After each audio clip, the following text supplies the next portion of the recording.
Bon, bah faut qu'on parle, hein. Faut savoir que j'ai déjà filmé cette vidéo, entre guillemets, enfin ce plan-là, il y a quelques jours, ou une semaine, peut-être 2 semaines, sur mes projets, sur les illustrations, tout ça. Et en fait, je suis obligée de recommencer parce que mes projets changent tout le temps. Donc bienvenue dans le journal d'une indécise, slash d'une meuf qui est en actuelle introspection sur elle-même, sur sa vie, sur ses projets pro. Je suis pas paumée, mais c'est juste que je vais encore me lancer dans des trucs qui vont être hyper incroyables et hyper enrichissants. Je vais enfin oser faire des trucs que j'avais envie de faire depuis longtemps. J'ai ma nourriture qui sonne dans le micro-ondes. Je m'autorise enfin à faire des trucs que je voulais faire depuis longtemps et que je me suis toujours dit, bah non en fait, parce que c'est pas typiquement ce à quoi t'as été formé pendant tes études. Et mais du coup, ça me faisait pas spécialement kiffer et je vibrais pas.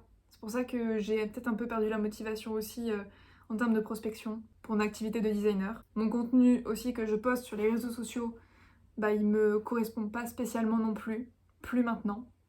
Enfin, ce qui m'a déjà convenu, je crois pas en fait. Mais je pense que je me forçais quand même pas mal. Donc voilà, mais dans tous les cas, je pense que je vais plus raconter ma vie, entre guillemets, dans le sens développement de projet, mais vraiment genre développement de projet. Vous allez vraiment voir du développement de projet là. On le dit depuis le début avec Quentin en mode on fait du building public, on vous montre ce qu'on fait, on vous montre les hauts, les bas et tout. Et en fait, on n'a pas le temps parce que on gère la création de contenu, on gère le contenu en live parce que du coup, on fait des lives sur Twitch. On gère aussi nos activités, Quentin sera plus à même d'en parler, mais lui aussi va potentiellement avoir des changements dans son activité professionnelle. Il y a énormément de choses qui vont changer. Et en fait, ça nous fait absolument pas peur. C'est curieux, hein. Mais genre là, on se dit, ok, là, on va pouvoir faire ce qu'on a vraiment envie de faire. Et c'est... Bizarrement, c'est beaucoup plus sécurisant. C'est hyper curieux, mais c'est beaucoup plus sécurisant. J'ai vraiment envie de documenter ma vie comme une personne qui est en pleine introspection, qui a besoin d'avis aussi, qui a besoin de montrer ce qu'elle peut faire et qui aime documenter en fait tout simplement, et que s'il y a des gens qui sont dans la galère, bah vous inquiétez pas, c'est pas grave en fait, on se relève toujours parce qu'il faut quand même faire des trucs qui sont vraiment en accord avec ce que on aime faire. Et du coup c'est parti pour une série de vidéos qui je pense va beaucoup me tenir à cœur et que j'ai vraiment hâte de vous montrer parce que j'en ai besoin tout simplement. Donc je vous laisse avec la suite et dans tous les cas je vais tout vous expliquer de A à Z. On est plus proche du A que du Z là actuellement, mais vous inquiétez pas, ça va vite se développer tout ça et j'ai super hâte. J'ai déjà plein d'idées, j'ai déjà envie de faire plein de tests. C'est hyper enrichissant, j'ai déjà commencé à en parler sur Twitch, à faire des live illustrations, à faire des lives créatifs, à parler business, à parler argent, à parler galère financière, à parler tout ça parce que c'est la vérité. Et en fait, j'adore la transparence. Genre, j'adore partager et être transparente avec les gens qui suivent. Donc si ça vous intéresse aussi de voir de la transparence dans les dessous de la création de contenu, dans les dessous d'un business qui est en train de se monter, enfin quand je dis business, c'est entreprise, c'est projet, c'est tout ça, et en fait vous êtes vraiment au bon endroit parce qu'on va vraiment être multicasquette pour le coup. Genre là, il n'y a plus le choix, là c'est bon. On va devoir apprendre, on va devoir se former, on va devoir galérer, on va devoir échouer, très important. Mais ça va être hyper enrichissant et du coup je vous emmène avec moi dans cette belle épopée. Ça va être, ça va être trop bien, j'ai trop hâte, ça va être trop bien.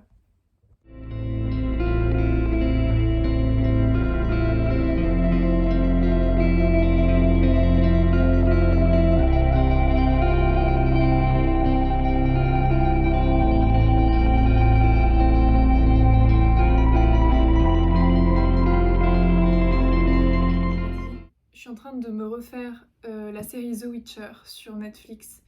Parce que de 1, c'est une série que j'adore. De 2, j'adore complètement aussi le jeu, c'est l'un de mes jeux préférés, The Witcher 3.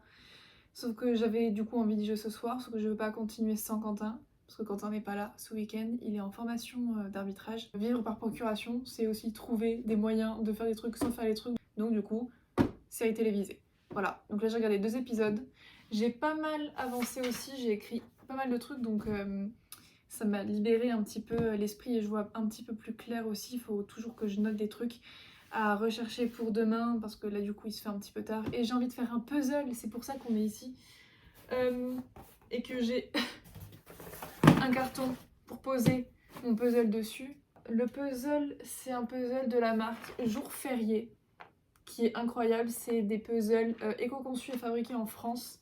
Et du coup, je l'ai eu à Noël par ma belle-mère, donc la mère de Quentin. Que les hostilités commencent. Pour parler un petit peu plus sérieusement, entre guillemets, de mes idées, de mes envies, tout ça, j'ai clairement envie de faire des trucs qui m'éclatent plus. Donc je l'ai dit tout à l'heure. Parce que je me retrouve pas assez, parce qu'il y a des trucs... Oh, il y a un coin. Je le mets de côté. Parce que du coup, il y a des trucs qui me plaisent et qui me plaisent pas. Et ouais, je me suis pas mal bridée, je pense, à vouloir faire quelque chose en rapport avec mes études.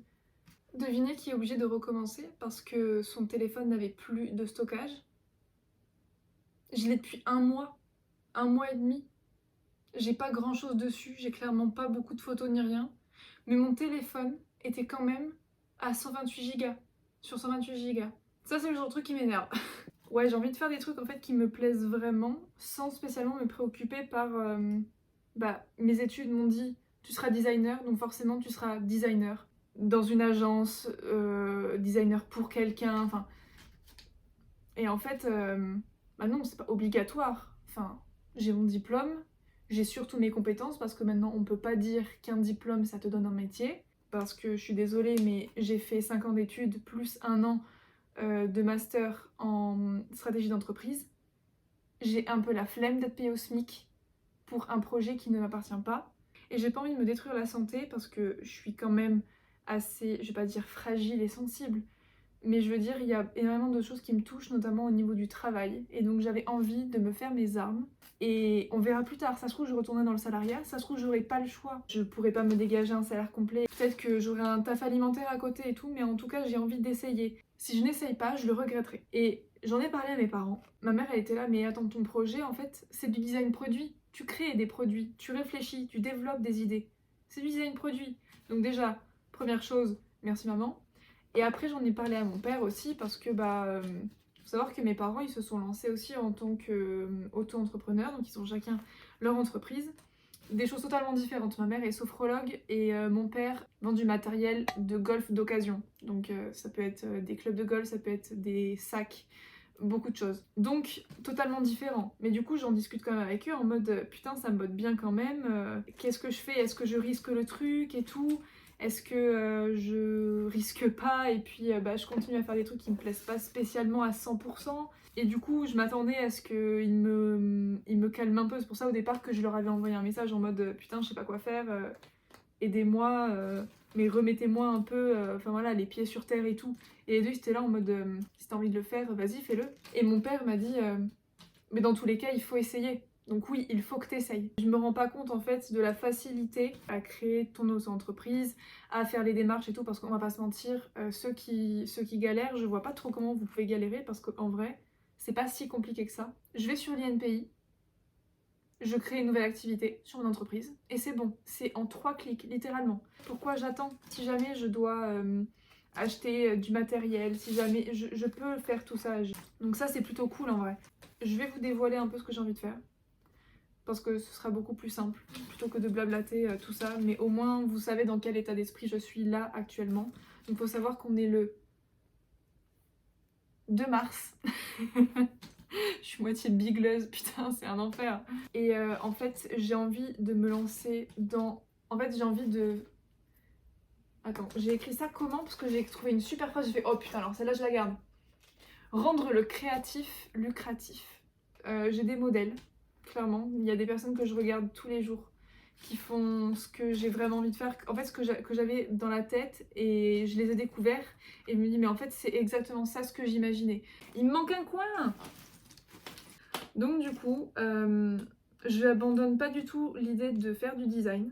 Je le garde tout simplement parce que je pense que j'ai besoin de garder quand même une certaine compétence dans le design. Je rajoute donc à cette activité-là l'illustration et j'ai envie de faire des bijoux. C'est quelque chose qui me plaît depuis que je suis petite. J'ai travaillé là-dedans dans un magasin de créateurs où j'étais du coup plutôt community manager, designer, tout ça. Mais c'était, franchement c'était trop bien. Tu discutes avec les créateurs, ils sont vraiment passionnés, ils sont là, ils t'expliquent leur manière de faire, leur raisonnement. Et j'étais là en mode putain, c'est trop chouette, c'est vraiment ce qu'ils font quoi. Mon autre expérience, donc j'étais que vendeuse, entre guillemets. Ma maman a travaillé aussi là-dedans. Ma maman faisait des bijoux aussi quand elle était plus jeune, quand on était petit avec mon frère. Oh, j'ai trouvé le 4e coin! Oui, c'est quand même quelque chose qui baigne depuis longtemps un peu dans la famille et dans ma tête. Je m'étais acheté déjà des perles pour me faire des colliers, des bracelets, des bijoux pour moi. Et en fait, au bout de 3 jours, je fais mais en fait je veux en créer aussi pour les gens, mais qui ait du sens derrière. Pas juste acheter des perles en gros et faire des trucs en gros. Il faut qu'il y ait du sens. S'il n'y a pas de sens dans ce que je fais, ma vie n'a pas de sens en fait. Le upcycling c'est quelque chose que j'adore le DIY, j'adore faire des trucs de mes mains. Je suis très attachée sentimentalement aux choses aussi dans le sens où souvent les objets... Alors je suis pas matérialiste mais les objets ont une histoire.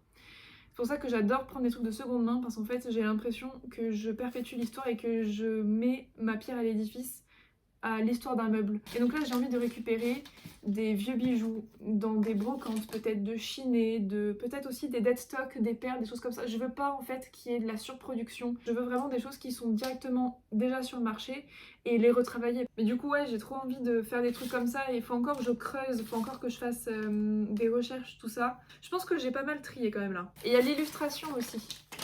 L'illustration, j'ai envie d'en faire déjà parce que c'est quelque chose que j'aime beaucoup et j'ai appris ces dernières années à réfléchir d'une certaine manière pour réussir à recréer la chose que j'ai dans la tête. Et ça, c'est hyper cool et j'adore cette sensation-là. Et j'ai vraiment envie de m'éclater en fait sur de la production d'images, sur de l'inspiration, de choses comme ça. Et vraiment, j'ai envie à terme de faire des prints. Donc bien sûr, toujours dans le respect de l'environnement, en faisant travailler la France, le local, avec des matériaux nobles et respectueux de l'environnement. J'ai fait vite fait le résumé de ce que j'ai noté là. Mais dans tous les cas, au fur et à mesure, ça va s'affiner. Là, c'était vraiment me penser sur le soir parce que ça fait 3 jours que j'y pense et 3 jours que je me dis ne note pas pour l'instant, réfléchis, fais ton truc dans ta tête, ton concept, travaille tout ça et après tu le mets à plat. Là, je vais faire mon petit puzzle, je vais continuer de regarder The Witcher et on se dit à demain. Et de toute façon, je pense que je vais vous emmener aussi la semaine prochaine parce que potentiellement, je vais chez mes parents, je vais pouvoir récupérer des perles, je vais pouvoir les chiner un petit peu aussi.